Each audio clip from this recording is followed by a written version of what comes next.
જો રાજનીતિમાં બધાએ બોલવું જોઈએ, રાજનીતિ કરવાનો બધાને અધિકાર છે, બધાએ કરે પોતપોતાની રીતે. રાજનીતિમાં કરતા હોય તો મારી વિરોધી પાર્ટીની રાજનીતિ ચાલી રહી છે, મારે કોઈ લેવા દેવા નથી.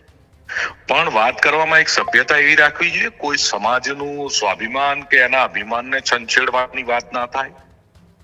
અને તમારે કોઈને કઈ કહેવું હોય તો વ્યક્તિગત નામ લઈને કહો, તમે વાતને સમાજ ઉપર ના લઈ જશો.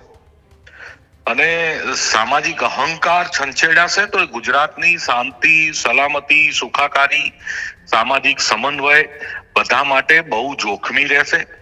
અને બીજું કે કોણ કેવા ફૂદા છે અને કેવા ફૂદા કોના ઉડે કોણ ફૂદા રૂપી છે, બધા આખું ગુજરાત જાણે છે. બરોબર છે. અમે બધા કે મંદિરના ઘંટ વગાડવા બાવા થઈને બેઠેલું ટોળું નથી. ગુજરાતની સરકારને કોઈ એકવાર ઊંચી નીચી કરી હોય ને એટલો બધો અહંકાર હોય તો અમે એ લોકોથી જે ગુજરાતની સરકારને રોજ ઊંચી નીચી કરીએ છીએ, રોજ ઉજાગરા કરાવીએ છીએ. અને કિરીટભાઈ અમારો જન્સ છે, અમારા ટીમ મેમ્બર છે. બરોબર છે.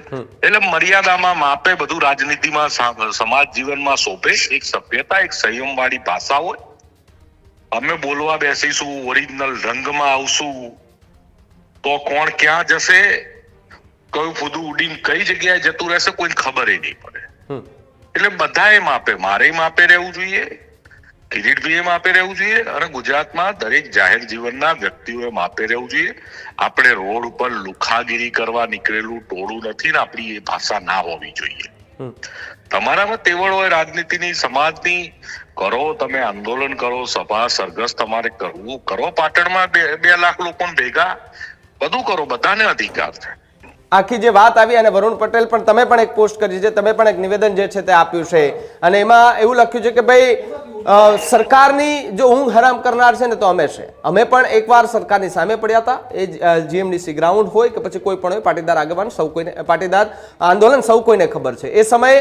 અને અત્યારની વાત કે જ્યાં જિગ્નેશ મેવાણીનું આ નિવેદન, પછી કિરીટ પટેલનું પણ નિવેદન, કિરીટ પટેલે પણ હમણાં ન્યૂઝરૂમ પર એવું કહ્યું છે કે જે લોકોની માનસિક અસ્વસ્થ હોય, જે લોકો એ પ્રકારે આ પ્રકારના નિવેદનો એ લોકો આપતા હોય છે, ત્યારે આ પ્રકારનું નિવેદન એક જ પાર્ટીમાં રહીને આપવાની જરૂર કેમ પડે છે? કેમ આંતરિક વિખવાદ, આંતરિક જૂથવાદ છે એટલા માટે? જો એ તો કોંગ્રેસ તો પતનના માર્ગે છે.